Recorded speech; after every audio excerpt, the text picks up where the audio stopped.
Pour ceux qui achètent dans une copropriété, la référence, c'est la loi Carrez. Le vendeur a l'obligation de donner une estimation fiable de la surface, mais on ne parle pas de n'importe quelle superficie. Cette surface loi Carrez, qu'on appelle aussi surface privative, mesure la superficie au sol si et seulement si il y a une hauteur sous plafond de 1,80 m.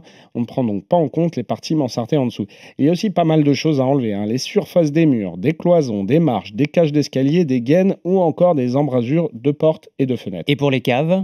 Alors, il y a certaines surfaces qu'on ne prend pas en compte par défaut, c'est le cas des caves, mais aussi des garages, des places de stationnement ou des lots indépendants qui font moins de 8 mètres carrés, les terrasses, balcons et jardins non plus. En revanche, si vous avez un sous-sol qui fait plus de 8 mètres carrés, qui a au moins 1,80 m de hauteur sous plafond et qui est relié directement au rez-de-chaussée, vous pouvez en principe le compter. La loi Carrez prend aussi en compte les vérandas quand elles font plus de 8 mètres carrés. Bon, donc il faut bien faire les comptes. Que se passe-t-il justement si la surface qu'on nous annonce n'est pas la bonne surface? Alors, il y a une tolérance, il y a une marge d'erreur jusqu'à 5%. Au-delà, vous avez 1 an pour vous retourner contre le vendeur qui devra réduire son prix de façon proportionnelle à la surface qui manque. Donc, si vous êtes vendeur, même si ce n'est pas obligatoire, mieux vaut passer par un professionnel pour évaluer votre surface. Bon, là, on parlait des appartements. Pour les maisons, c'est les mêmes règles ou pas? Alors non, c'est un petit peu une curiosité du droit français, mais la réponse est non. Enfin, pour les maisons individuelles qui ne font pas partie d'une copropriété. Là, il n'est pas obligatoire de mentionner la surface dans l'acte de vente d'une maison. En revanche, si on le fait, là, on s'expose à d'éventuelles contestations par la suite.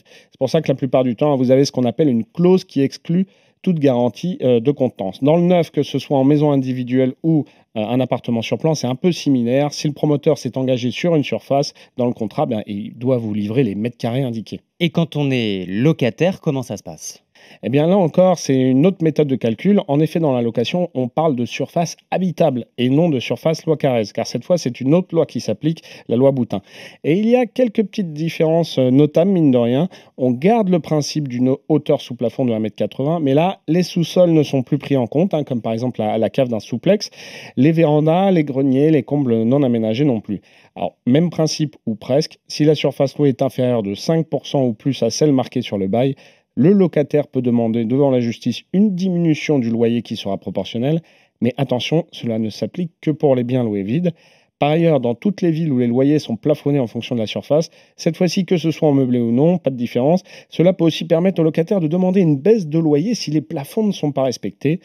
Donc si vous avez un doute, vous avez tout intérêt à faire mesurer la surface de votre logement.